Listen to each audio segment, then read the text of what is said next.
Pledge of Allegiance. I pledge allegiance to the flag of the United States of America and to the republic for which it stands, one nation, under God, indivisible, with liberty and justice for all. Roll call. Okay, let's start on this side. Member Pertzborn. Present. Member Williams, not here. Chairperson Nitsa London. Here. And we have Member Norma Foley Mohammed. Here. John Hill. Here. And Ken Boland did call saying he was going to be a little bit late, Chairperson London. So. Super. Can we get an approval of minutes from March 4th, of 2015? Do.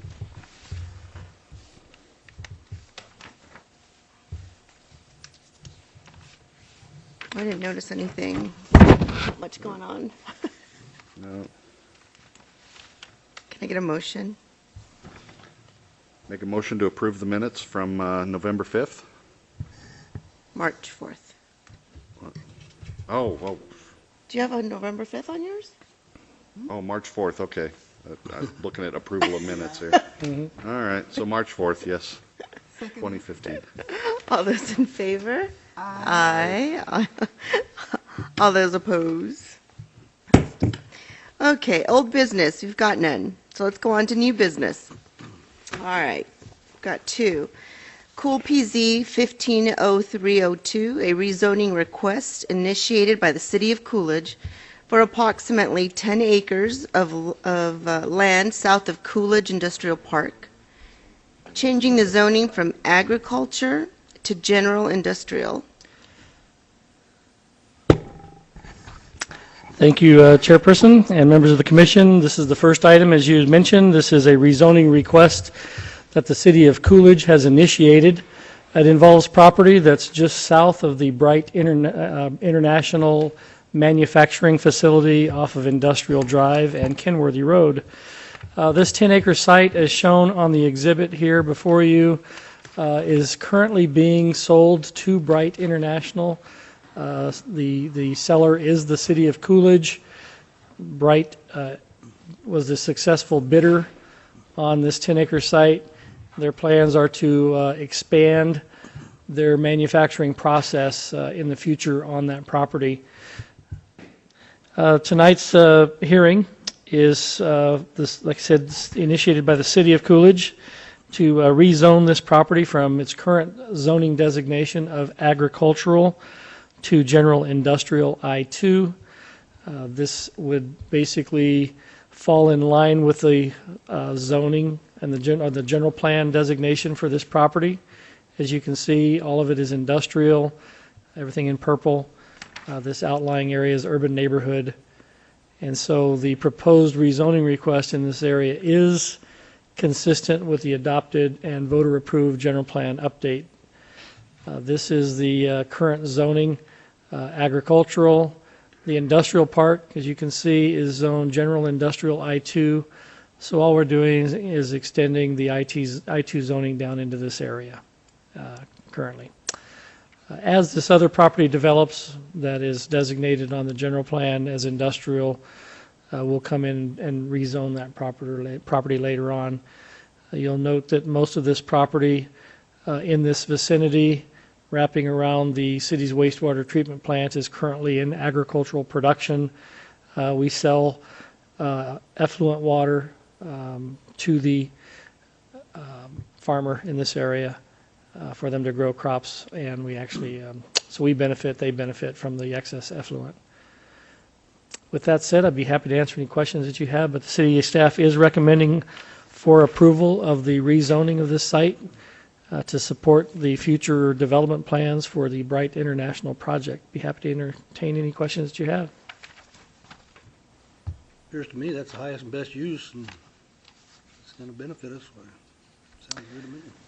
Yes, this is obviously going to promote more economic development and job creation in the future on the property. It is again consistent with the general plan, and we do believe it'd be a higher and better use for the property. No, we've talked about it before. I don't have any questions. This is I'm good. Can I get a motion? Ask for public comments, or do we need? Public hearing, I'm sorry. Anyone out there would like to make any comments, any questions? All right. Can we get a motion? I'll make a motion. That'd be approve Cool PZ 15-03-02 as recommended by the Planning and Zoning Commission. I'll second it. All those in favor? Aye. Aye. All those opposed? Passed. Okay, the second item on the agenda is Cool PZ 150402, a rezoning request initiated by the City of Coolidge for approximately 177 acres of land bound by Arica Road on the north, Union Pacific Railroad on the east, Shed Road on the south, and Highway 87 on the west, changing the zoning from general rural to general industrial. Tim, I want to make sure that that's correct. Is it manufactured home zoning in the county, or is it general rural? So it's a typo that it's general rural, is that right? Or it's I'm sorry. Chairperson, it's manufactured home zone is the current zoning in the county, and the rezoning is to I2, general industrial. Okay, so it should not say general rule? It should say, I'm sorry. It should say manufactured home, that's a typo on my part. RMH. Okay. No, Ken. Hi, welcome. Okay. And we're okay with moving forward with that typo? Yes, the property owners that were all notified of this rezoning for the hearing were all informed that the proposed rezoning was from manufactured home park designation to general rural, so I think we're okay with going on with that clarification tonight. Okay. You ready for an explanation? Yes, sir, sorry. Okay. Yes, yes. All right. Briefly, this property is not currently in the city of Coolidge. It's the subject of an annexation petition that the city of Coolidge filed on April the 13th, 2015.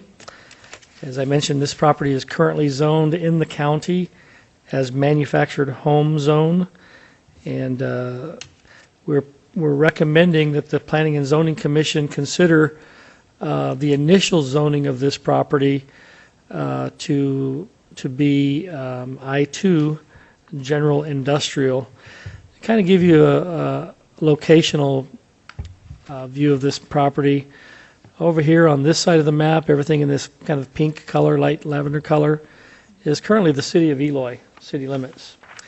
This is the site of the Corrections Corporation of America, CCA, which is just north of Arica along Highway 87, which is this route. This is the Union Pacific Railroad right-of-way, as you can see, along the east boundary of the property. The west boundary is this Highway 87, north boundary Arica Road, and south boundary Shed Road, and also the Central Arizona Project Canal, CAP Canal. The city of Coolidge recently annexed this property. This was the annexation that took our city limits way down south to Hauser Road, which is just off the map here. This annexation is now effective. That property is inside the city limits. Resulting from that annexation, we did receive a call from this property owner, Mr. Ted Nash. He owns the 177 acres, which is the subject of this rezoning tonight. He asked why his property was not included in the prior annexation, and we let him know that we were working with Pinal Land Holdings. We were trying to minimize the number of property owners in that particular annexation. Had we known that he wanted to be annexed at that time, we would have done it, but he petitioned the city to annex his property, which we've done. We've filed a blank petition to not only annex his property, but also the property between Highway 87 and the Union Pacific Railroad tracks north of Hauser Road. So this whole frontage along the highway adjacent to the railroad tracks we have an annexation petition on. This illustrates the city's general plan land use designations for the property. You can see that all of this is designated as industrial in the purple. Rural ranchette further east. Over here on the city of Eloy, is this Eloy or Pinal County? The Pinal County plan, Pinal County general plan shows this as an employment designation, which would be comparable to what we're contemplating here for the site.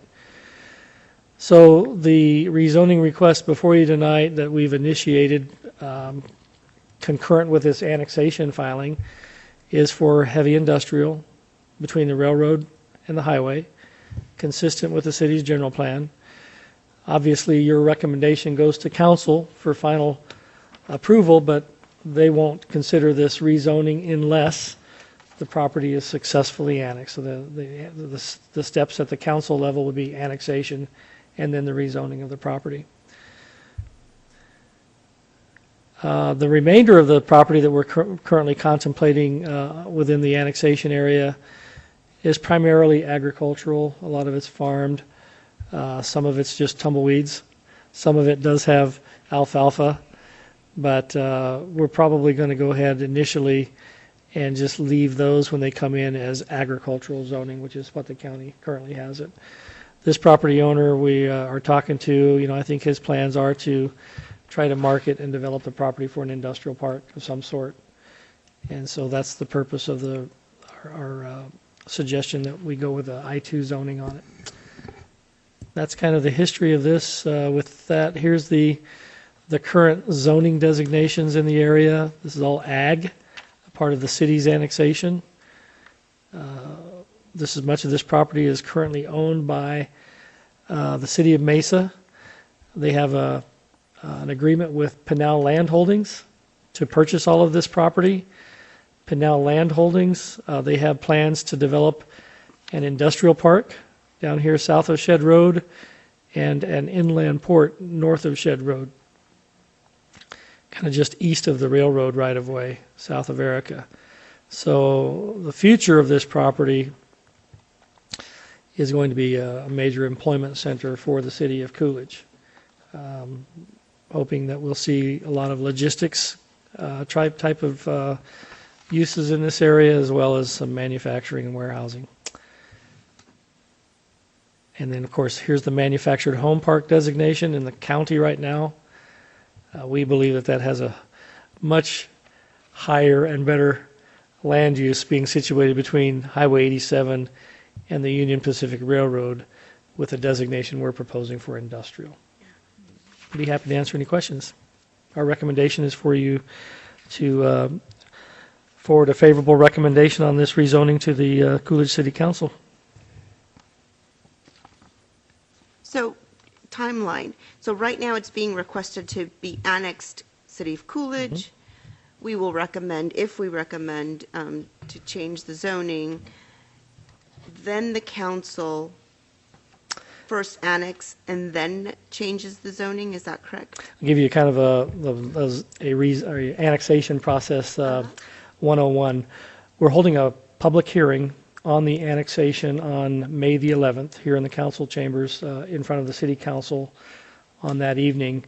We've invited all the property owners that own property within the annexation area to attend that public hearing on the annexation to hear why we're proposing to annex this property and to answer any questions that they might have. Following the public hearing, we can begin collecting annexation petitions from those property owners within the annexation area that favor the annexation. Those annexation petitions can be collected after a 30-day waiting period from the April 13th filing date of the annexation petition. So somewhere around May 13th, thereabouts, we can begin to collect annexation signatures within this area. We won't go out immediately and start collecting those signatures, because once we collect a signature, we can't modify the annexation boundary. And by modifying, I mean reducing. We can't enlarge it, but we can scale back on the annexation area.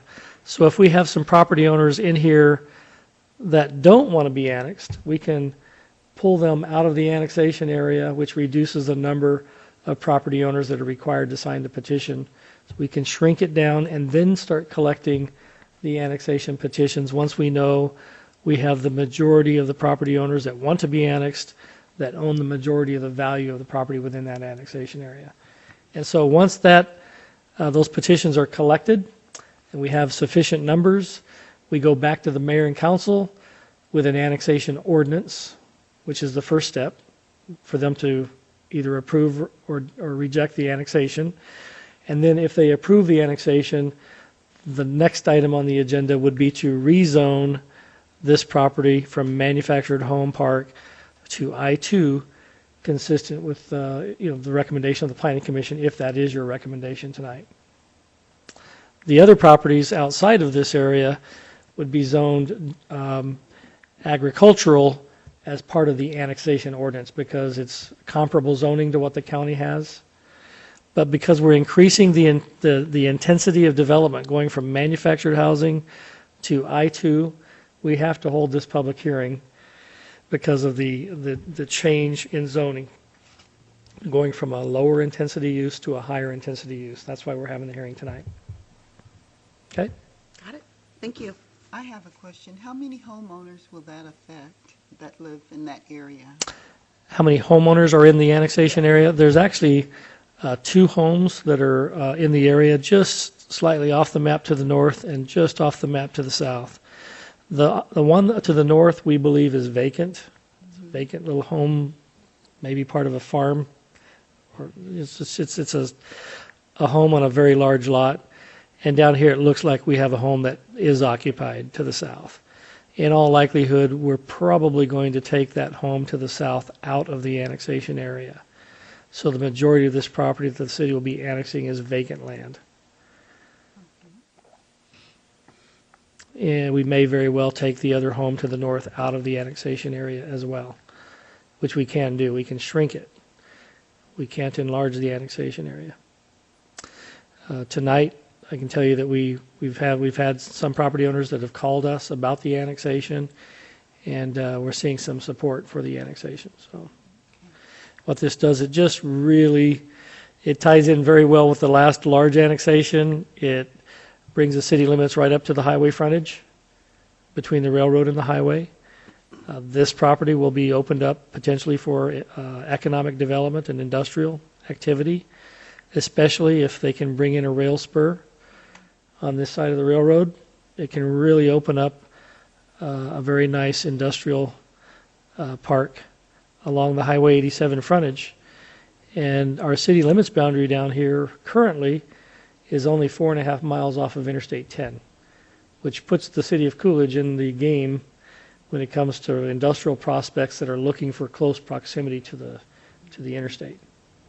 Most of these companies that look for property that have a need for proximity to the interstate say they need to be within 5 miles. So that's what this property and this annexation does for the city of Coolidge. There's no homes on this particular 177 acres at this time? That's correct. There's no improvements, site improvements? That's correct. It's vacant land.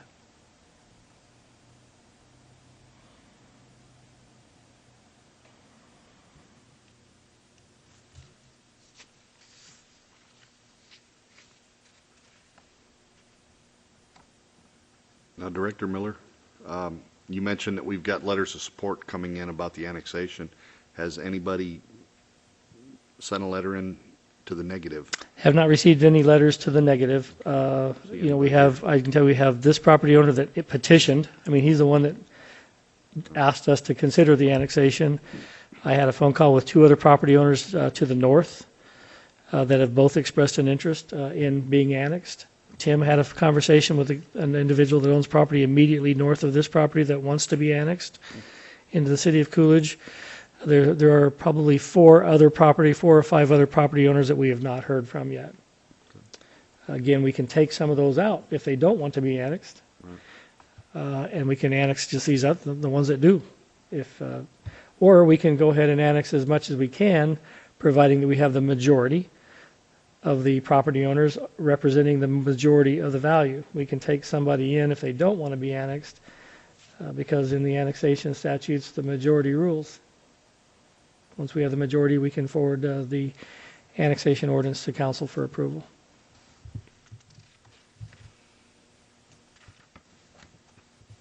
Any other people that come in are interested in annexation, do they have to do that on a separate annexation request? Or will it go through at the same time as?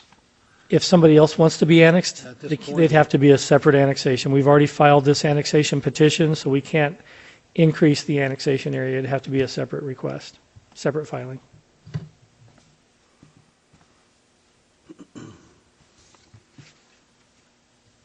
But tonight, your decision is to determine whether or not changing the zoning designation from manufactured home in the county to I-2 in the city, should it be annexed, is the appropriate land use for that area. And based on our general plan, land use policy figure, that would be the appropriate use for this property. Personally, if I was in a mobile home, I wouldn't want a train going by the backyard every 20 minutes. So.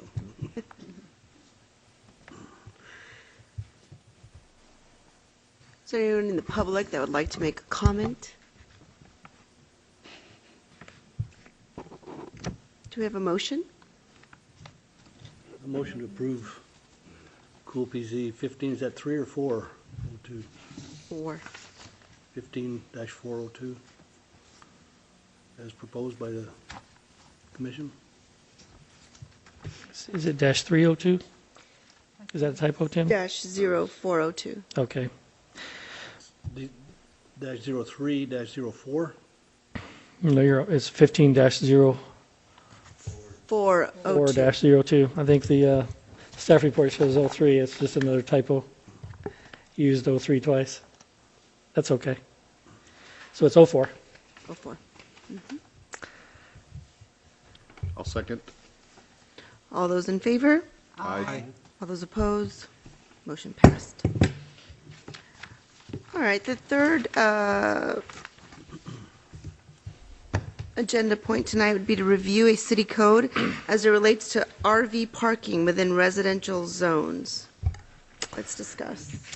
Yeah, I think we wanted to just have a conversation with the Planning and Zoning Commission members about a recent inquiry that was brought to the mayor and council by a couple of concerned citizens that received notices of violation. They have illegally parked recreational vehicles on their property. Our code enforcement officer was out in a particular neighborhood and was doing code enforcement throughout the area and did not issue citations, but issued notices of violations to these property owners for illegally parked recreational vehicles in the front yard, as well as having too many recreational vehicles on a particular property in violation of the city zoning code. When they received that notice of violation, they expressed concern, and I went out and visited with both property owners. It told them that the city code, as written, they're in violation of. I explained the purpose of the code and suggested if they wanted to consider objections to the code, they could do that at the city council level, which they did. The city council considered their concerns and heard a report by the city staff that's going to be similar to what I show you tonight. I think the city council's decision was to have this be brought up for conversation and discussion before the Planning and Zoning Commission, try to hold a public hearing process, and consider potential amendments to the code that deal with the parking of recreational vehicles. So I'd like to spend some time, that's kind of a historical overview, to kind of tell you why we got where we got tonight. I'd like to spend some time tonight showing you this presentation and explaining why we have what we have today, and potentially some changes that we could look at, so, should the commission decide this is where we want to go. This is just purely a discussion session tonight. We're not asking the commission to consider forward any kind of an ordinance or an ordinance amendment to the council.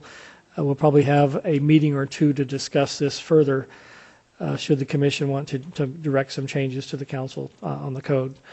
So let's talk about the zoning code relating to the recreational vehicle parking. The code specifically says that no person shall park or occupy any recreational vehicle or manufactured home on the premises of any occupied dwelling or on any lot which is not part of the premises of an occupied dwelling, either of which is situated outside of an approved manufactured home park or manufactured home subdivision, or a recreational vehicle park model park zone, except the parking of only one unoccupied recreational vehicle in any accessory private garage or in the rear yard in any district is permitted, providing that no living quarters shall be maintained or any business practiced in the recreational vehicle while such recreational vehicle is so parked or stored. So basically, this says you can have one unoccupied recreational vehicle parked either in your rear yard or your side yard. You cannot put it in your front yard. You cannot put it in your corner side yard. Can't be occupied, and you can only have one. If you want to live in them, and you want to, you can live in them in RV parks or manufactured home parks, but you can't live in them in a residential zoning district. So that's what the current code states. Are there questions about the current code?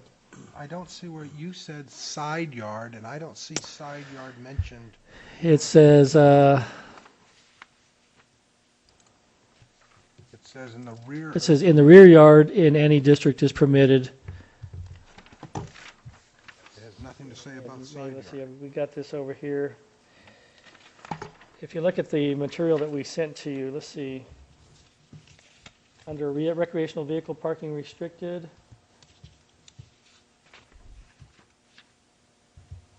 Oh,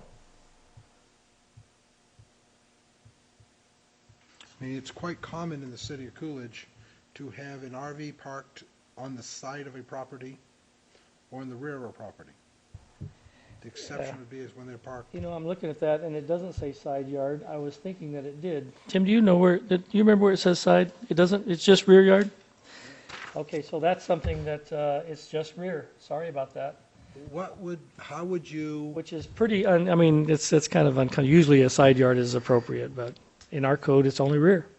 how do you define rear? Is that rear of the occupied dwelling? Is it behind the front wall or behind the rear wall of the occupied dwelling? The rear yard is defined by the code is from the rear property line. You have front property line, rear property line, and side lot lines if you're an interior lot. Sometimes you have a corner side if your lot is on a corner. But the rear yard is parallel with the rear wall of the house. And so the area between the rear property line, which is parallel with the rear wall of the house, and the house is your rear yard. Side yards is that area between the front and back of the house in the side yard, and then the front yard is everything from the front of the building face of the building to the front property line. So per this, anyone parking a RV In a front yard or a side, or forward of the rear of the house, Front of the house. no, rear of the house, forward of the rear of the house is in violation of the code. that's correct. Not the side of the house at all. It has to be so that the front of that RV cannot be in front of the rear of that house. It must That's be the way it behind states currently, yes. that. And that's not what's commonly being practiced. How do we alter this to add side yard to it again? Well, I'm actually a little surprised. I was thinking that this said side yard, and until you just brought it to my attention, it definitely says rear yard only. That's not common in many of the zoning codes I've seen where side yard is acceptable.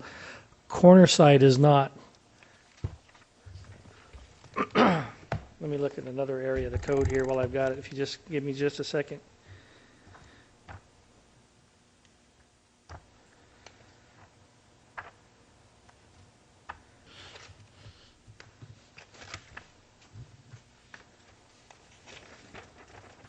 I should have stayed on. I'm causing trouble. We need it.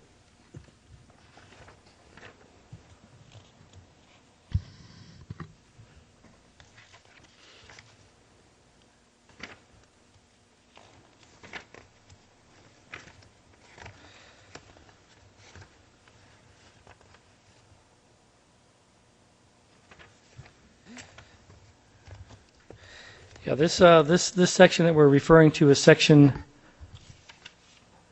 1002, use of land, buildings, and structures in our zoning code. And that's the only place in the zoning code that talks about the parking of these recreational vehicles. So it. I would like to see the code redone instead of start ticketing people for having RVs alongside their house. Well, that's what we're going to be talking about. Some of these exceptions that we might want to make.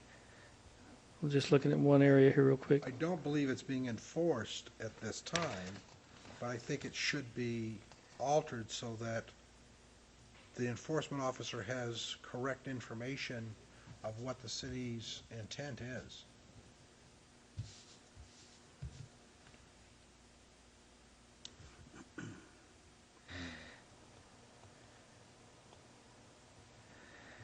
Yeah, there's no provision for it to be parked in the side yard that I can find here. Okay, so I think we're correct. It's rear yard only. Everything behind the rear property line to the rear lot. That's the way it is today. So let's go to the next area. Parking in residential setbacks. No motorhome or recreational vehicle should be parked in any front or corner side setback. In rear setbacks, motor or recreational vehicles shall be parked on a paved parking surface. And that is section 1301D. Let me look at that real quick.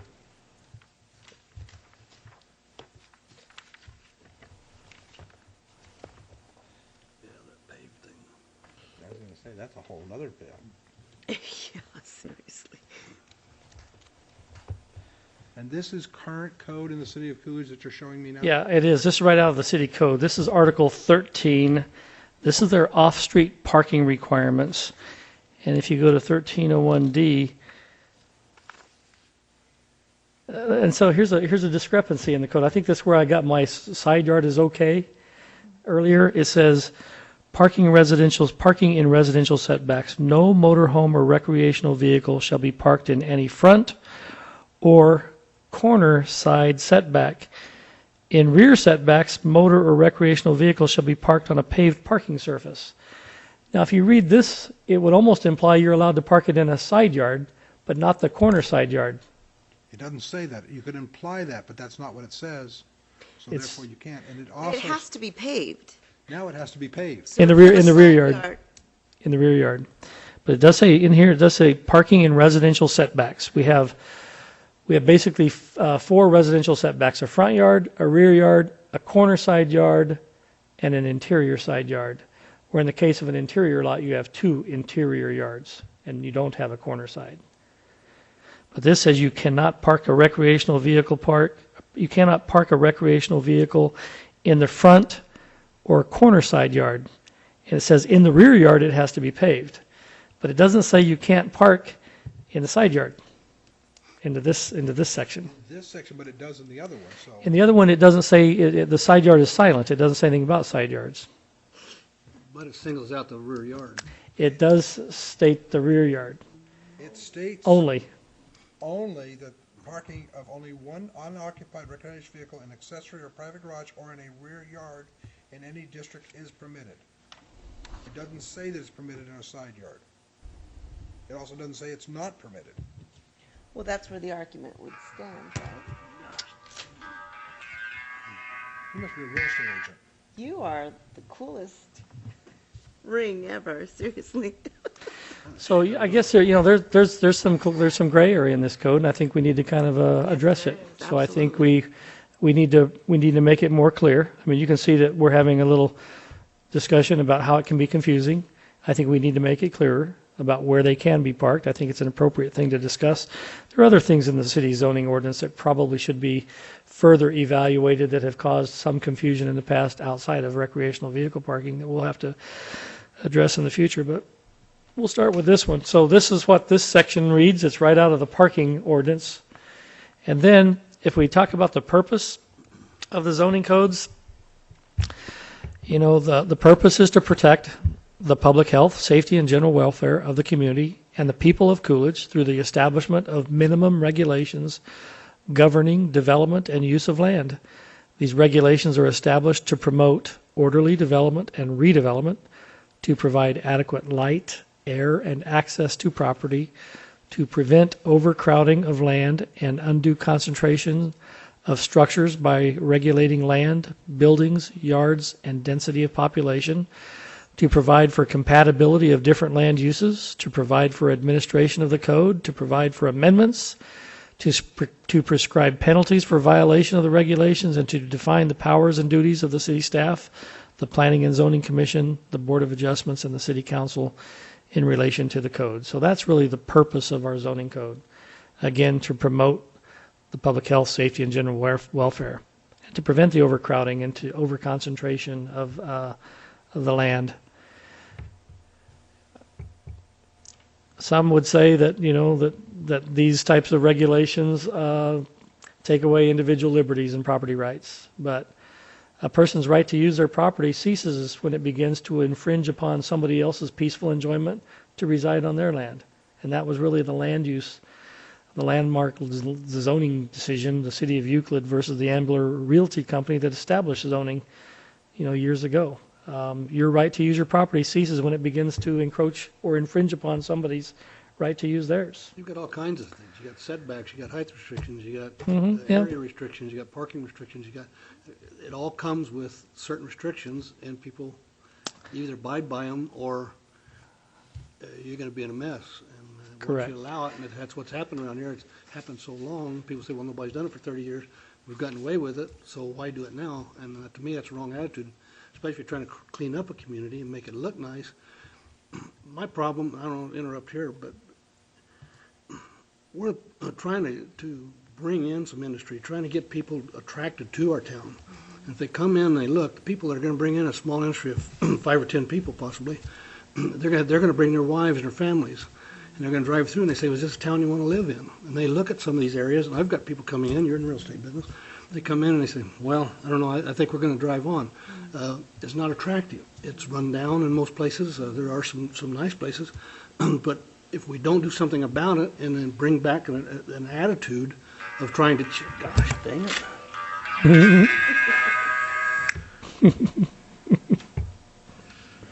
I gotta shut this thing off. You know how to shut that off, John? Well, I did twice, I thought.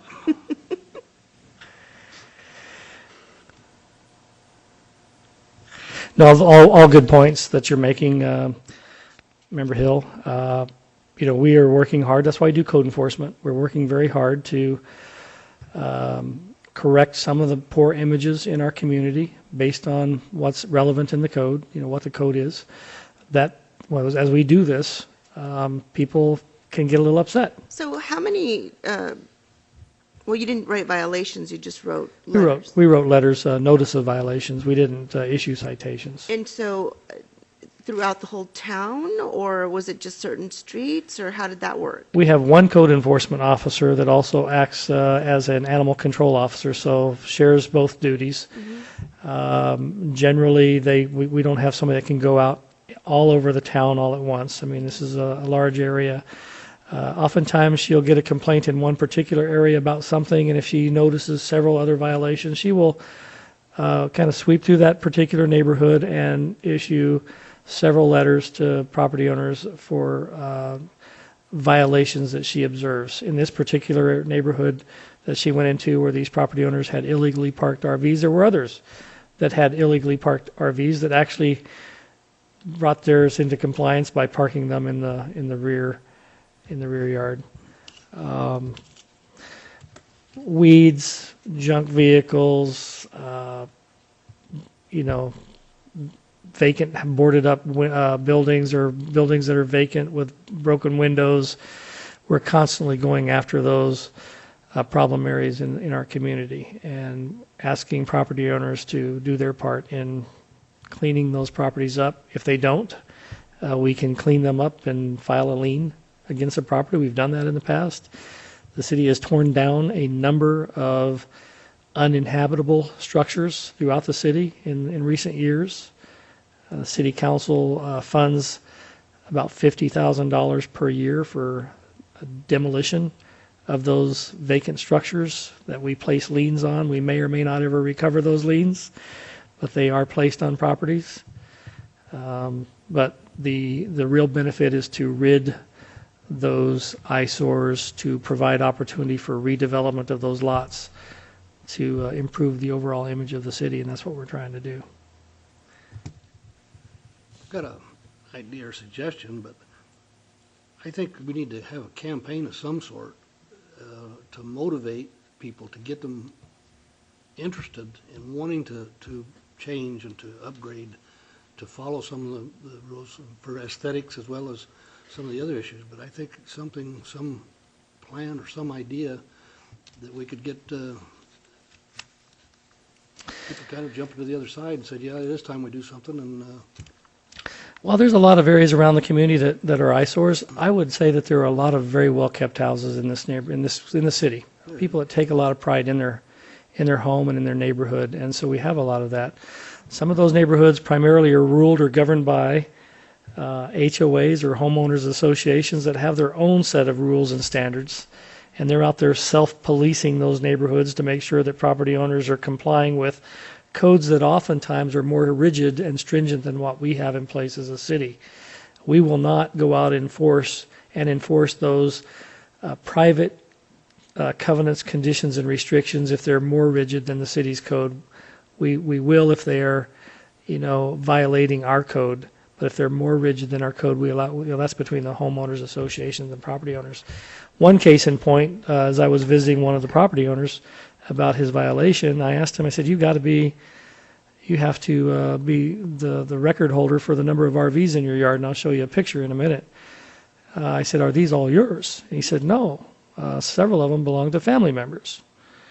And I said, well, why do you have them? He says, well, they're not allowed to keep them in their HOA subdivision. they've got deed restrictions. They have deed restriction. And I explained, well, that's kind of what the zoning code is. It's our own kind of set of deed restrictions on how we govern and regulate land that's outside of these HOAs. These are minimum standards that we want people to follow to preserve the character of these neighborhoods that are not part of an HOA. And so I was explaining that to him. So let's go through, finish up here real quick. The Coolidge Growth Management Director, this again met with the two residents along Douglas Street who received those notices, as I mentioned. We had sent out several violation notices in that particular area. Many of them have complied with those corrective notices. Two of the property owners that I mentioned appeared before the council and expressed their concern about the current code. These are examples. Here's an example of one of the property owners on Douglas Street who has a large Class C motorhome. Now, I was out a couple of weeks ago, and he has since parked this in the rear yard. I don't know how in the world he got it back there, but it's in the rear yard off of the alley. His lot is an interior lot. It's not on a corner. So he was able to take that motorhome through the alley and somehow managed to get it parked in his rear yard where there's adequate room. And so as you go down the street now on Douglas, you're not seeing this 30-plus foot motorhome diagonally parked in the grass area in front of his house. You can see the fence line pretty well represents I think in this area, probably represents the property line. I'm not sure if some of this right-of-way was given back, but that's probably the city's right-of-way line where all of these fences go down the street. That's not a very attractive thing to have parked in your front yard on a diagonal. If you lived in this neighbor's yard, or if you were this neighbor and wanted to park in this little concrete surface, which I don't believe they do because there's a fence across it, but let's say that was a driveway of an adjoining property owner and this was parked here and this street wasn't as wide. In some cases, you'll see later, these RVs are parked right out to the street.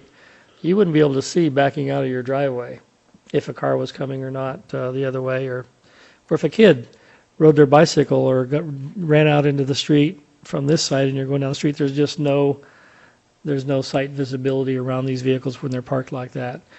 And again, the zoning code talks about preserving the openness, to try to minimize the over-concentration of structures and vehicles, and and to keep these front yards more open. I think that was the intent of the code as you look down the street to see the manicured yards and the open space. Here's another example. This is the other individual that has at least 3 or 4 pop-up campers. Here's a RV. There's one back here. There's a Class C motorhome. There's a big pontoon boat vehicle store. Now, he owns this adjacent lot in addition to this where his home is located. But he has multiple recreational vehicles. Most of these, several of these are not his. In fact, he admitted to restoring or fixing one up on the property that I'm not sure if he's doing it for a friend or what, but multiple units here. Yes. The code says one RV per lot, but it doesn't speak about the size of the lot. Or one next to an occupied dwelling, not an empty lot. Correct. Okay? But it What doesn't says speak- one, it says it's one unoccupied recreational vehicle is permitted on any lot which is not part of a premises of an occupied dwelling, so a vacant lot. You can have one on a vacant lot or one on the premises of an occupied dwelling. Well, what if my lot is 10 acres? I'm allowed only one? Well, you know, that's a good question, and I think that that's something that we ought to entertain. There is no acreage or lot area description in this code. If you had a 10-acre lot and you had multiple RVs, no one would really see them. No one would know that they were there. So there maybe we could look at a provision in the code that allows you to have more than one. And maybe it's not as much of a concern if it's parked in the front yard. If your house is 300 feet back from the street, who cares? So let's use this as an example. Okay, so the lot's cleared off. What would be appropriate on this lot? He owns where the house is, then he's got the vacant lot next door. It's a vacant corner lot. What is appropriate for him to park here? What would be appropriate? Okay. Or what would be to code, I guess I should To say. code, he could technically park one Back there, at the back of the lot, okay? one recreational vehicle on this vacant lot adjoining his property. And behind his home, he could have one, Correct. correct? But he could park 10 cars. If There's- they were all running, There's nothing that restricts the number of cars. They need to be parked on, they typically have to be parked, I think they'd be parked on an improved surface. So he couldn't have a vehicle storage yard out here on dirt. They have to be parked on an improved surface. improved being Pavement, rock, paved. gravel, or cement or asphalt. Typically pavement is improvement. Pavement. We don't allow people or new homes to be built without a paved driveway for the parking of vehicles or a garage.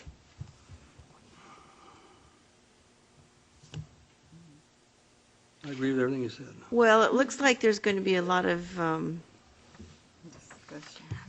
discussion about this because, because some people have the RV, the boat, and some, ATVs or some other recreational vehicles. It's going to be really, An ATV is not a recreational vehicle. We're talking about Oh. motorhomes, campers, boats. boats are not technically under the code an RV. So They're his not an boat would RV. be okay. This boat is not under the current code a recreational vehicle. Oh, gotcha. By definition, let me read that definition for you of a recreational Where would his vehicle. boat go? A boat is not a recreational vehicle, but that's something we should discuss too, because there are some very large boats. What do you do with the boat? Besides, Park it in my front You can yard. park it in your front yard, you can park it in a side yard or a rear yard, or you can go park it in a storage area. But a recreational vehicle, by definition in the code, is a vehicular type portable structure without permanent foundation, which can be towed, hauled, or driven, primarily designed as a temporary living accommodation for recreational camping and travel use, and including but not limited to travel trailers, truck campers, camping trailers, and self-propelled motorhomes. There's nothing in there that says anything about a boat. Good. So a boat isn't considered a recreational vehicle. Okay, so But how I do we go think about you could altering almost say though that If that boat has a cuddy cabin or a sleeping quarters in it, then it probably is a recreational vehicle because it's designed to accommodate, Pontoon boat. well, Get past that on a pontoon boat. you can sleep on a pond, you can sleep on any boat, but I don't think it's necessarily designed as a sleeping quarters on a pontoon boat. If it had a enclosed cabin with beds and stuff in it, it probably would be considered As far for, as the intent of the ordinance, I think that should fit in the same category as the RV because it has the same size, the same visual. But it's not defined under recreational Not vehicle. now, but I So think we would have to change the definition, so that's like a whole other that's a whole discussion, new issue. right? That's like a whole other Yep, issue. that's correct. Here's an example of a motorhome that doesn't look like it's been moved for quite a while. That's parked on a vacant lot off the street. Here's one that's parked in the right of way, partially crossing over the sidewalk. It looks like they may have parked this here temporarily to load it and unload it, which you can do. You can bring a motorhome or an RV, a large fifth wheel, and you can park it in front and load it up and then take it camping and bring it back, unload it. But you got to find the appropriate place to park it at all other times. You just can't keep it there. Here's an example of the worst screening fence around. I mean, this is a shade that's just all blown apart by the wind, and inside this yard you have a lot of excessive storage of junk and motorhomes and campers and so forth. Here's an example of a couple of large recreational vehicles that are in a church. I suspect that the people that come here in the winter could be pastors or evangelists or whatever that are living in these occupied recreational vehicles outside of an approved RV park. These are supposed to be, when they're occupied like this, in a RV park, not occupied on the premises of a. Is that a fifth wheel? Or That's is a fifth wheel, and there's another one behind it. There's two of okay, I them. can't see it. Yeah. Say again? That is a Class A motor. Well, that one is a motorhome. The one behind it might be a fifth wheel. Yeah, that's right. It's hard to see on there, but in either case, they're occupied. You can see they've got the what do they call slide outs and the awnings and everything else set up, and they're connecting to the sewer, and they've got extension cords running to power, and they're living here. Director Miller, there is at least 3 religious organizations in this town that I'm aware of that have traveling groups that are known as nomads that come in and do repairs and fix up church buildings. I know of 2 churches that happened to last year. These people will come in their RV, stay a week, a month, make huge amounts of repairs, and move on. Their labor is free. The local church, all they have to provide is the materials. And they give them a place to stay. They give them connection to power and sewer. And so that's how these people do it. They don't get paid for doing any work. I'm aware of that. I'm aware of the program you're talking about. I don't think that that's the case here. I think that there's no repair work that's going on in this particular church. I would say that when you have those kind of traveling nomads that go out and provide this benevolent work, for churches, that probably one way to get around that is to come in and request a temporary use permit from our department so they can specify what they're there for, how long they're going to be there for, where they're going to park, how they're going to tie to the sewer, how they're going to get electrical, how they can put these in there safely. But they shouldn't be just coming in here and parking on a grounds that they're not doing any special event for or activity for. If we let these happen here, the next thing you know is you get people in their homes are going to say, well, you're letting it happen here. Why can't I have relatives come out and park their RV in my front yard or rear yard or side yard or wherever all winter? They're relatives. They can't really afford a RV park or a hotel room, and they want to stay on my lot. If you start letting this happen, you'll see it in Walmart parking lots. You'll see it Safeway parking lots and everywhere else. So this is something that you got to be a little careful of. And the code is very, very black and white on you should not occupy a unit like this unless it's in an approved RV park or manufactured home park subdivision. But I understand the benevolent nature of the nomads that want to go along and help churches too. I think that there may be special use permits or temporary use permits that we should allow that for those unique circumstances. Here's an example of another Class C motorhome parked in the right-of-way adjacent to the curb. Here's a pop-up, again, in the right-of-way outside the fence. Here's a couple of, there's a fifth wheel in the back and a Class, what do you call these, a Class C? A Class A motorhome, along with several other vehicles. And I think this is an area where it looked like they had some repair going on of vehicles. So this was just congested, that particular lot was. Here's one. This Class A motorhome actually encroaches out over the side of the curb on the street. You get a kid running out, and I'm driving down this road, you get a kid running out, there's no visibility for these people as if anybody's pulling out around that motorhome parked in the front yard. Here's an example of one that's parked in what I call a corner side yard. The code restricts this, according to that one statement. But in my mind, I don't see any real concern or problem with having a small motorhome, or a motorhome for that matter, parked in a corner side yard in a manner like this. I mean, that, it's outside of the sight distance. You're not obstructing sight visibility. It seems like an appropriate location and maybe something we'd want to allow. Here's one again in the front yard. Here we have the one that I showed you in the prior slide that encroaches out along the curb. And then you got one across the street that does the same thing. The tongue is almost hanging out over the curb. Probably have an illegal canopy construction here. Generally, those are not supposed to be in the front yard setback. There's typically have to be 20 feet back off the property line for these kind of temporary shade canopies, but oftentimes those get built without anybody's knowledge or without permits. Here's another one. I wonder if that guy wants to sell his Bronco. What's that? What if that guy wants to sell his Bronco? Oh, you like that? That right here, huh? So there's plenty of examples. Here's a corner side yard again, an older unit that's parked on the corner side of this house. Not a problem. I don't see a real problem with that. Here's one that looks to be situated. They've got actually two of them here, one behind this tall wooden fence, one behind it. So they've got two of them in the same area. I don't know if they're both operational or not. And in fact, this fence, not sure how it got put up, but that 6-foot fence extends out in front of this house. Typically a 6-foot fence is supposed to be back behind the front yard setback.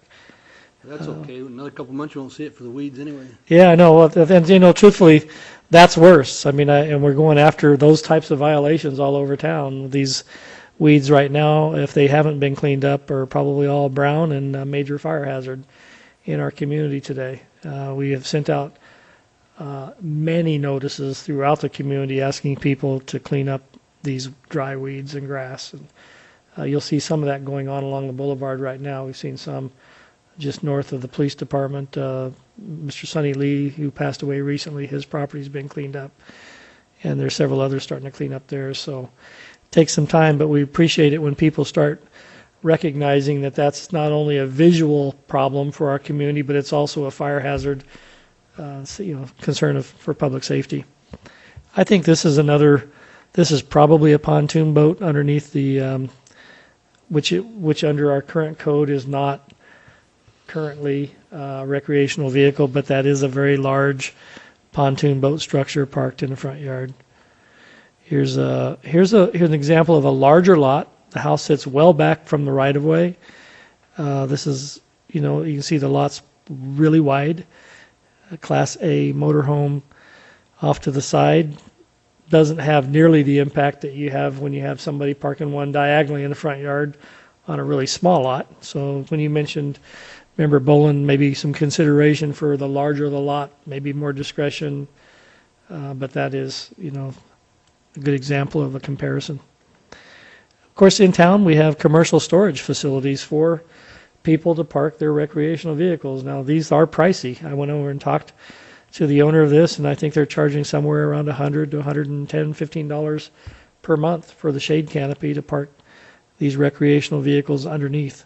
A lot of people want to preserve the value of their RVs. They don't want them sitting out there dry rotting in the sun, and this is a way they can do it. But it's also a way to manage the parking of these in the community. Council said review the current city code through the Planning Commission, consider possible amendments to the code, if any, and present recommendations back to the mayor and council. And these are some things that we thought about, that I've been thinking about since this came up. And some of these you may not agree with, you may like them, you may not like them, and you may have some of your own that you'd like to throw out there, as you've done tonight.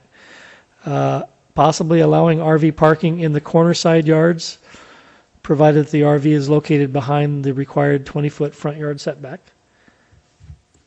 So we're not, encroaching into the site vision triangle. RV must be licensed and operational. Some of these RVs around town, broken windows, flat tires, to me, they become a junk vehicle, and I don't think they have any place on the property, just as junk vehicles don't have a place on the property. So I think we just need to say, if they're operational and licensed, that's not an unreasonable expectation for someone that is parking an RV on their property. Modify the requirement for parking the recreational vehicle on a concrete or asphalt surface in the backyard. I think we should allow parking on an unimproved surface if desired. We do not go out there and enforce that provision of the code. I'm not going to go around and tell people to pave or put a concrete pad down for their RV in their rear yard. So I'd like to strike that as a condition. If they want to put a hard surface down, to keep their backyard from getting all rutted up and maybe give their parking or their unit a little more level spot to park on, that's their prerogative. I don't have a problem if it's not parked on that kind of a surface. So that was a suggestion that I wanted to make.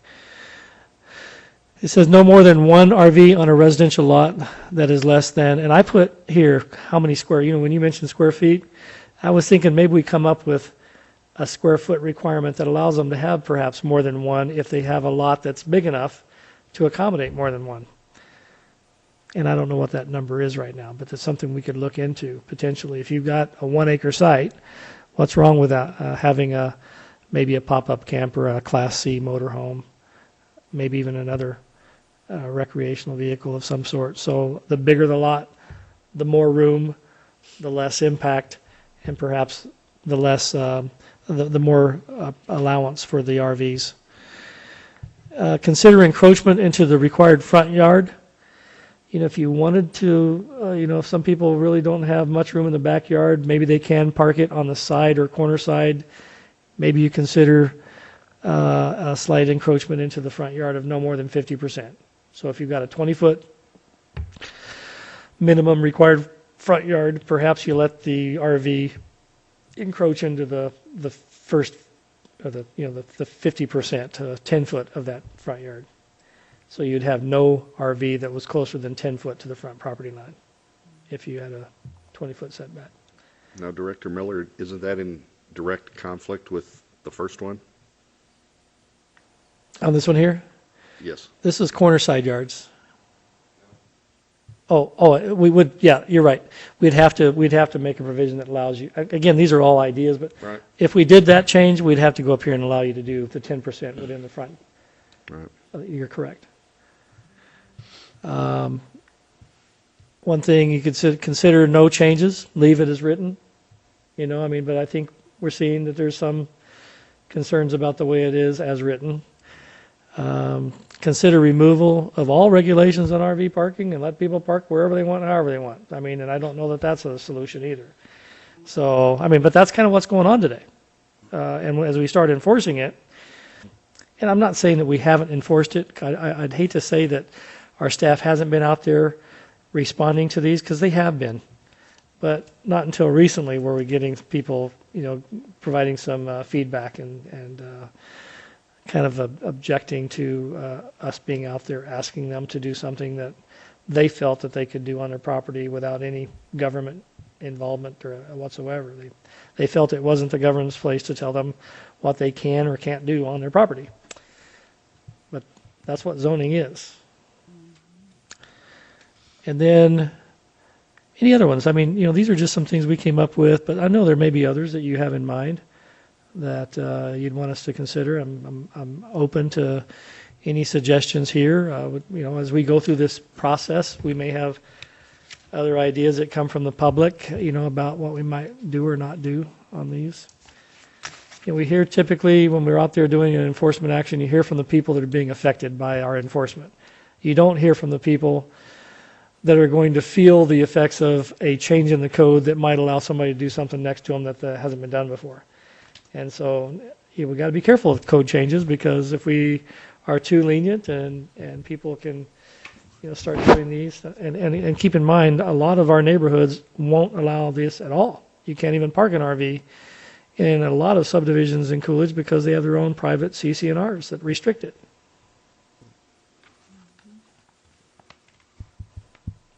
I agree with most of the stuff on here with the exception of a couple, and that would be parking, paved parking in the rear.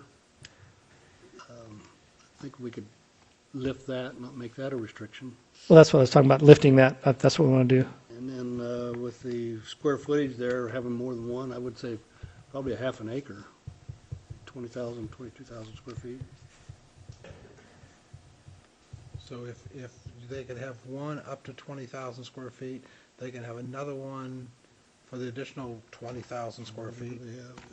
I mean, right now you can have one on 5,000 square feet lot.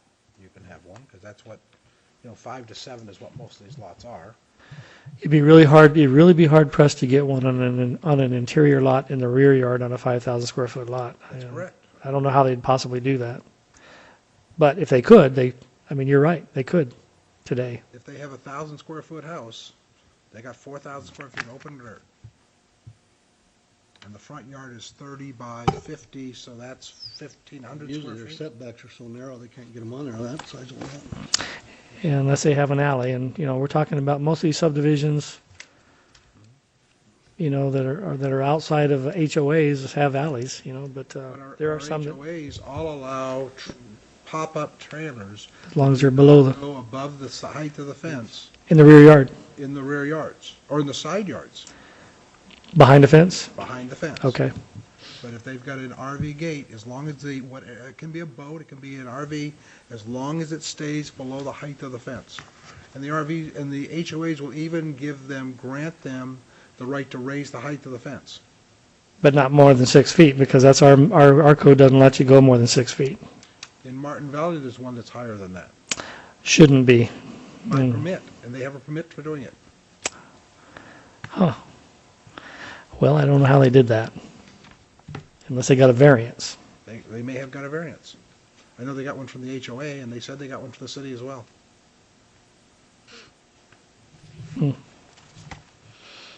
That's unusual, but the other one I had a question on was, I don't think, in my opinion, giving leeway of 50% of the motor, I think you need to either say front of the house or not.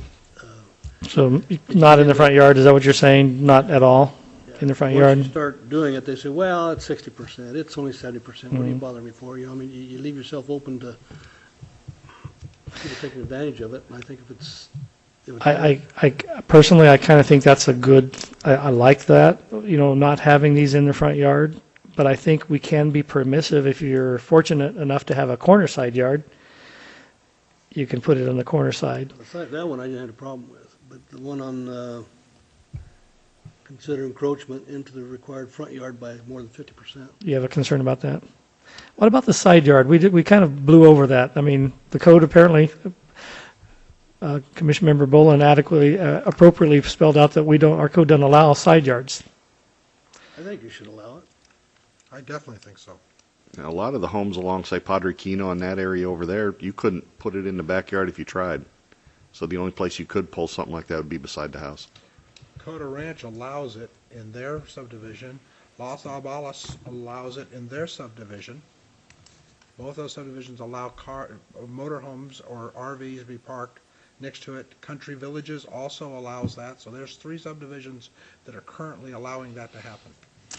Well, there's one thing that I would like to bring up that may or may not be a concern that we probably ought to investigate. If you put them on a side yard, and generally you have a 5 and 10 foot setback in your side yards, let's say, if you put one in a side yard, you're going to have to put it in the 10-foot setback area. Typically, you got a 1.5 to 2 foot overhang. So you really only have 8 foot of room between your property line and the house if you're going to pull that into the side yard, especially on the larger motorhomes or campers. And your neighbor, say their house is only 5 feet off the property line.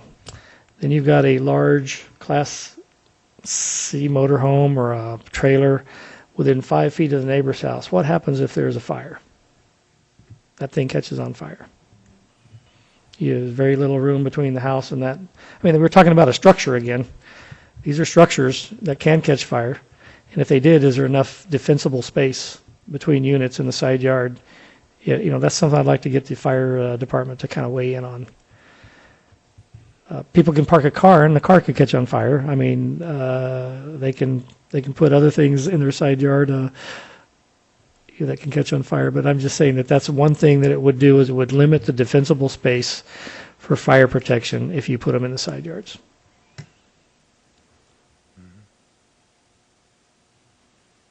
Motorhomes have propane and stuff, and cars normally don't. But I thought about that too, but cars have gas tanks and they park them in garages. you have more accidents with the propane. I've Yeah. seen a lot of that happen with motorhomes. And you're right. Yeah, it's true. So that's something we kind of probably think about, weigh in on, from a public safety standpoint is There's certainly a lot to consider. there is. It's just not, There's a lot to consider. I feel like, you're going to open this up and it's going to be an extensive discussion. and that may be why side yards are not allowed. I don't know. And when I was in Casa Grande, and I'm not in Casa Grande anymore, but when I was there, side yards were okay as long as they were behind the front building line. You could park them in the side yard, like you're suggesting. Was there a minimum size to that side yard that was allowable? As long as they could get it in there on their property and not encroach onto the neighbor's property, you'd be okay. Because we had one gentleman who was parking a semi-truck cab next to his house in his side yard. And he was able to back that thing into an 8-foot gate very nicely every time. Probably violating the city code because I think there's a restriction on commercial vehicle weights in residential areas. He sold his house, so he doesn't live there. Okay. But he lived there for several years, and I could see him. I can't imagine how he got it through the gate. Yeah. Nothing quite like the sound of a diesel starting up at 3 o'clock in the morning next to your bedroom window. That's another reason why those things aren't very popular in residential areas. But When you have $150,000 invested in it, you kind of want to keep it close where you can keep your eye on I it. know that's what they say. That's what they say. I know. That's the balance. So there is a lot to consider, Any other thought? I mean, John, you've kind of shared some thoughts. About your issues. Does everybody feel kind of the same way? About these rules, or? I just feel that there's a lot more discussion to be had. We have to be clear in the language. There's a lot of gray areas where, is it side yard, is it not? So, a lot to consider.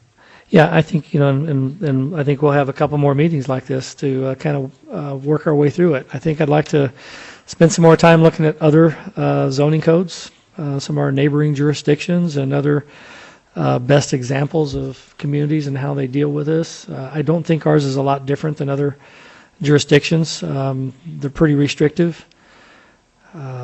Most communities value the reason for the zoning code, and that is to promote openness and air and light and protection of the overconcentration of structures in these areas. And if you want to be in that kind of recreation, then maybe there is either you have a lot, buy a lot that's big enough for it, or buy a storage unit, or rent a yard to store your vehicle. Not everybody has them, and sometimes you can really crowd your lot with them and crowd your neighbor with them.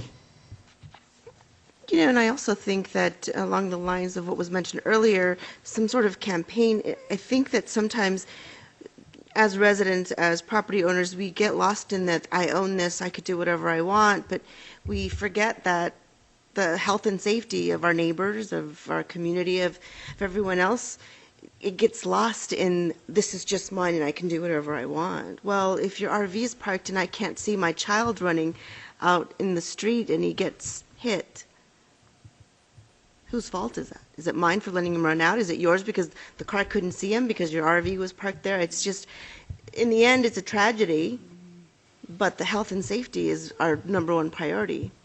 Another thing about a property owner, you have a right as a neighboring property owner to have your property values protected.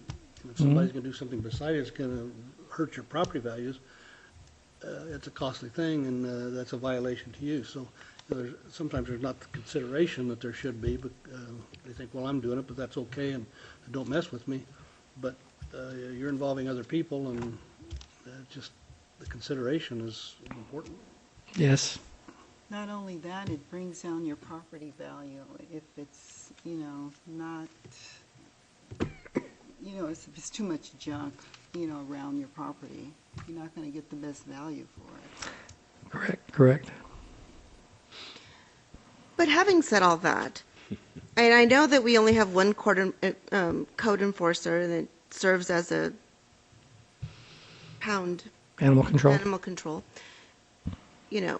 We're hoping we're not targeting just one area of town.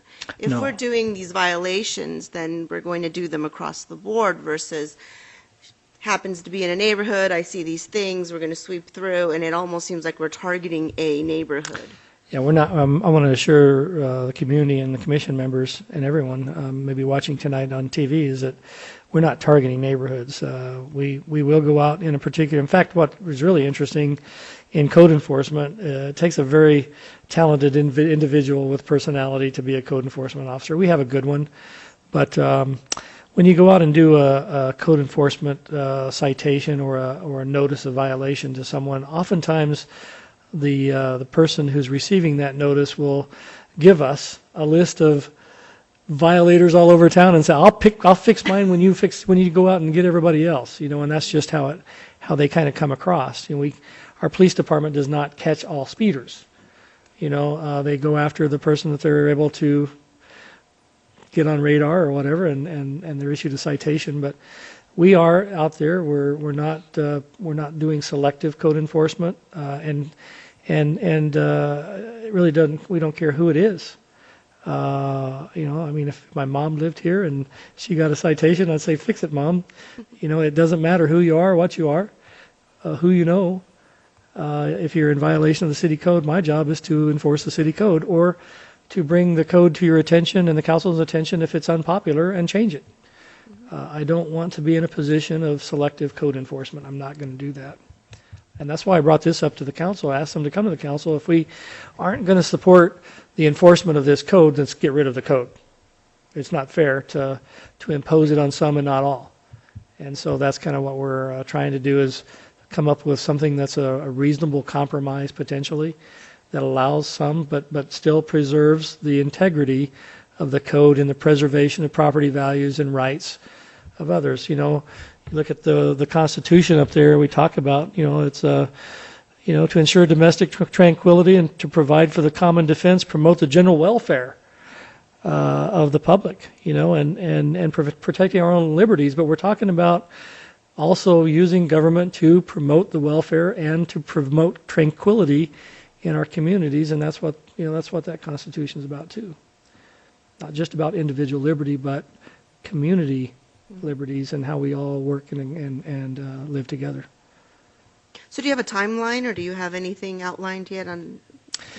Well, I think this is a good start to bring it back to the commission. Your job is to review the codes and ordinances and provide recommendations to the mayor and council. We really haven't involved the public a lot in this discussion.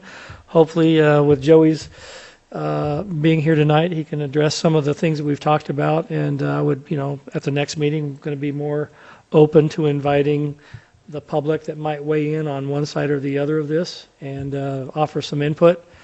And then hopefully within maybe the next couple of months have something that we can get to in a draft form that would make some changes that you could review, either act on or modify, and then ultimately get something to council.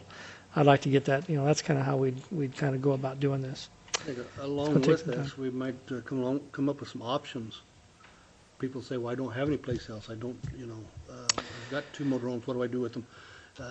Yeah. Come up with something, some solutions maybe that at least an offer of solutions. No, you're right. And I think, I think a lot of people can't afford $105 a month. But, if somebody has a vacant lot in a commercial area that's fenced and secured, and people don't mind having it parked outside, like a lot of these in the examples that I showed you, perhaps somebody would lease a part of their lot for $20 a month. If they have enough spaces in there, maybe to cover their property taxes in an area that can accommodate a number of RVs, maybe that'd be a good business for somebody in town. But that then becomes a commercial enterprise in a residential district. No, I'm talking about in a commercial area. It can't be in a residential area. You're absolutely right. I'm not talking about doing an RV storage yard in a residential area. It'd have to be a commercial or industrial zoning district for that kind of activity. If you had, 5 acres of ground and you allowed people to park there at no charge, you're not doing commercial business because there's no income being generated. You're But just- still, the use would be industrial or warehousing. You couldn't do that in a residential area, regardless of whether you're charging or not, because the use of the property is not residential. You It's could only park warehousing. one on there anyway. Hmm? You could only park one on there anyway. True, under the current code. So it's not that kind of operation or activity would not be allowed in the residential zoning districts. While we're talking about that, what about this guy out on the highway that has the fenced-in yard? And he's been leasing it? Yeah, you brought that to my attention. There was a conditional use permit, I think, that was approved for that before I started working here. I think that there was an expiration date for that conditional use permit, but They're hauling in wrecked cars and everything else now. yeah, on the it's not a highway. very pleasant site. It's not screened, and I don't think the intention of that particular conditional use was to allow that type of activity there. Something we just need to look It's into. basically the same thing we're just talking about, and he just had vacant land, and he put a fence around it and said, Yeah. lot for rent. Well, in that case, though, I think you're talking, he has a lot of dismantled and wrecked cars and wrecked vehicles. It looks like an impound yard, which is really an eyesore, can be an eyesore. Where is it located? That one's located on highway, was it, Owned by Skousen or just past Skousen? yeah, on the highway, is that 287 or 287? Kimberly.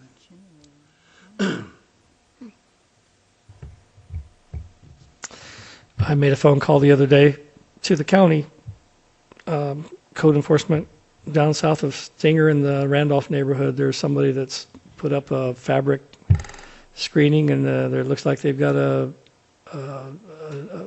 salvage yard going on right now. And I know it's not a very attractive use as you're coming into the town. I'm sure it's not approved under the county zoning for that particular area, but some of those, can be done behind a block wall and properly landscaped, but when you're putting it in an area that's visible through a chain link fence that has rotted cloth or fabric, it's an eyesore. And those are not the types of images you want to have as you're coming into your community on your major arterials. People look at that as they're coming in, deciding whether they want to invest in your community or not, and those are the people that just turn around and want to go away.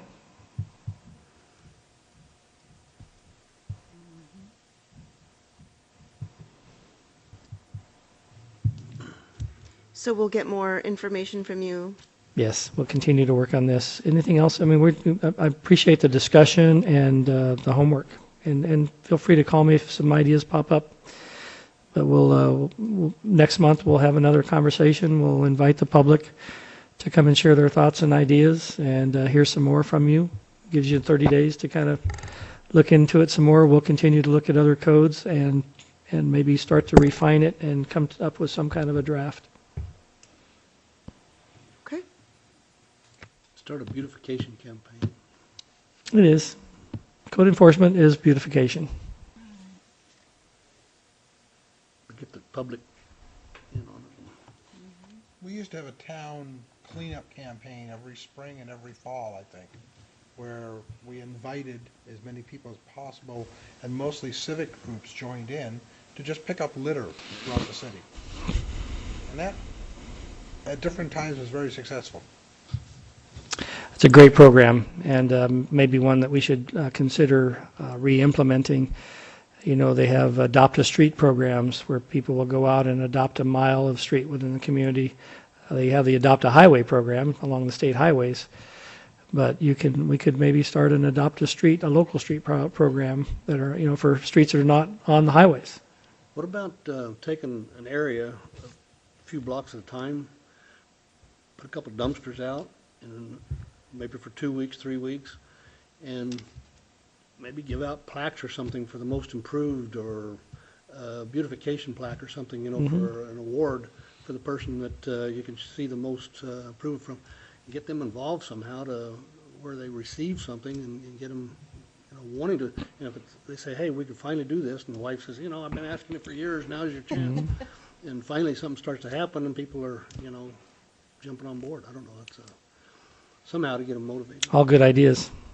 And when you see somebody improve their property or paint their building or fix something up, go in and tell them thank you. I mean, that's really, a thank you goes a long ways. I noticed the change. I appreciate the change, and it, you know, and there's a lot of good things happening, you know, all over town. You know, we live here and work here and see these things aren't real apparent because we don't see it quick enough. But when you look around, there are a lot of people making some real nice improvements in the community, and we really appreciate that.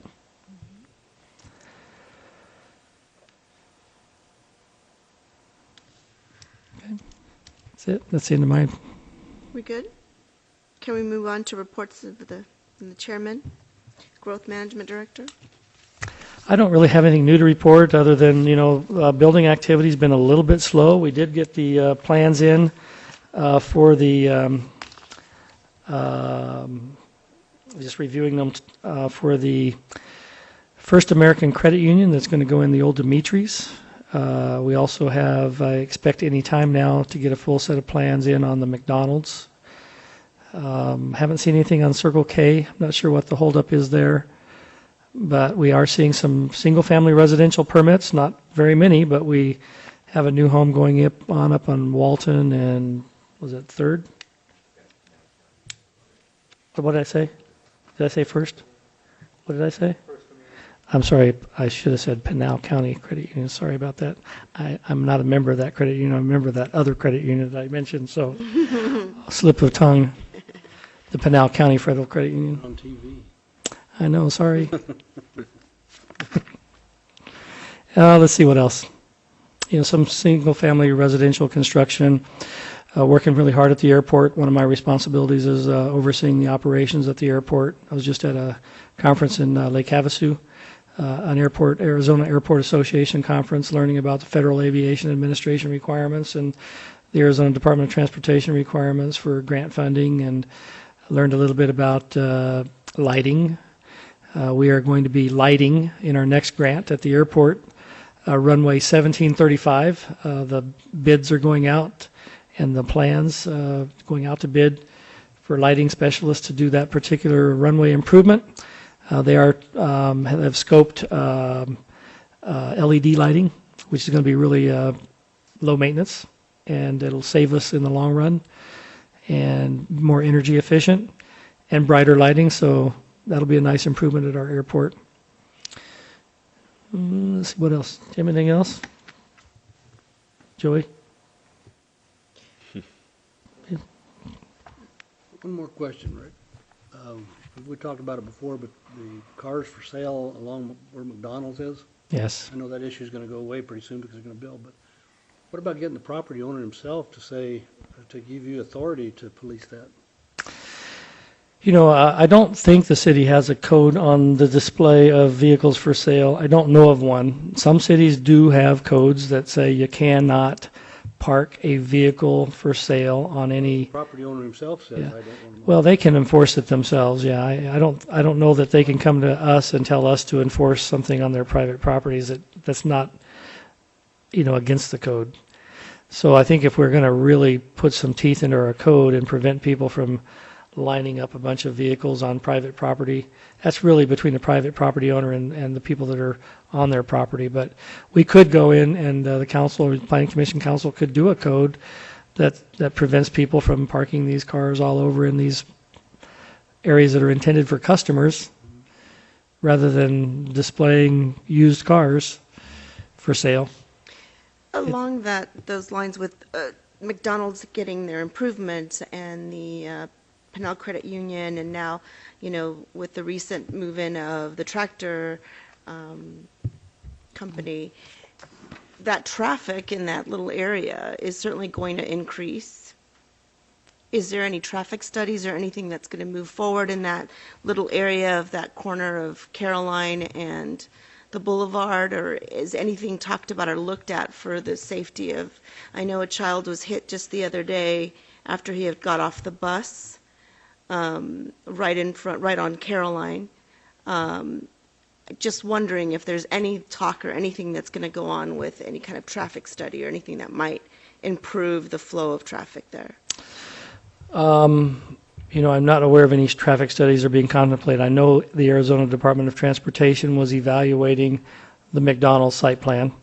They're talking about doing away with one of the curb cuts out onto the boulevard, the one that's right in front of McDonald's. They're going to do away with that one, so you'll only have one curb cut coming in up there close to the AutoZone, if you remember the site plan. Mm-hmm. And then you'll have two curb cuts coming out onto Caroline from this shopping center. Of course, you can get to the back side of the shopping and additional parking, but that's really there's really three, with the McDonald's expansion, there'd be three curb cuts in and out of that center. Fourth, if you consider the one up by Casa Palomino and the Right. car wash. The car wash. Mm-hmm. I know ADOT's looking at that, but I don't know the city doing any traffic studies. I'm sorry to hear about the child that got hit, but they got hit on the street as they were leaving a bus? So the bus released the children.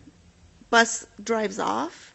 Child decides, because the child crosses the bus, so he's coming, I guess it'd be south, and the bus leaves, and the car that was directly behind the bus, and he wasn't going at a high rate of speed, maybe up to 5, not even 10 miles an hour, but the child decides he's going to bolt back.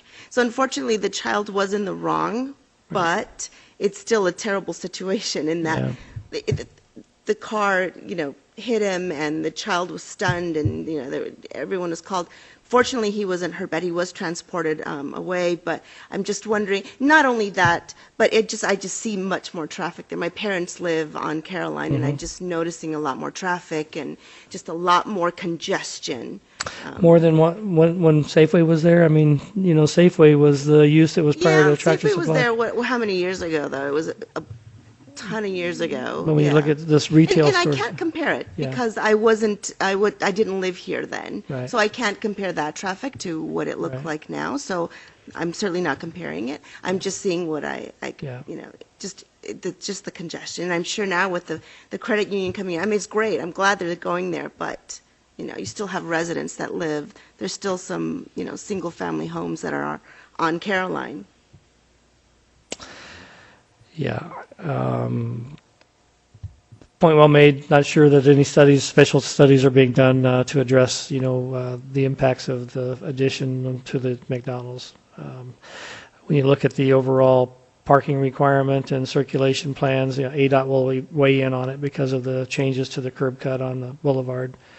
But we're really not doing anything different or increasing Certainly there's traffic. effects now with the limitations of the drive-through for McDonald's, and I'm sure they have their own studies, but what I've noticed is there's so much congestion that it stays on Caroline sometimes to just turn into the drive-through. Well, perhaps the new arrangement when they're putting two Hopefully. drive-throughs will Yeah. minimize that somewhat. Yeah. Good point. Other questions that you have for me? Okay. Good. How's Great. everybody? Call to the public. Would anyone like to make any comments? All right. Adjournment. Should we adjourn? I'll make a motion here. Second? All those in favor? Aye. All those opposed? Adjourn. Right. Thank you.